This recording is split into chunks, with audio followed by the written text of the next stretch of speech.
பாசமும் உற்றமும் யாருமே இன்றி வாழ்ந்திடும் வீட்டினில் தெய்வம் இல்லை. பாசங்கள் நேசங்கள் ஏதுமே இன்றி வாழ்ந்திடும் வாழ்க்கையோ வாழ்க்கை இல்லை.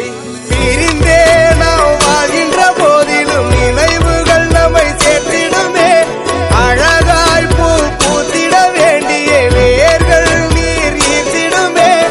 இன்னொரு ஜென்மம் அது கிடைத்தாலும் கூட இதுபோல் ஒரு சொந்தம் கிடைத்திட நான் பல சிந்தும் தேத்துழியில் அடையில்லாத சுவைதான் உன் பாசத்தில் கண்டேன். யாருமே இன்றி வாழ்ந்திடும் வீட்டினில் தெய்வம் இல்லை. பாசங்கள் நேசங்கள் ஏதுமே இன்றி வாழ்ந்திடும் வாழ்க்கையோ வாழ்க்கை இல்லை. பிரிந்தே நாம் வாழ்கின்ற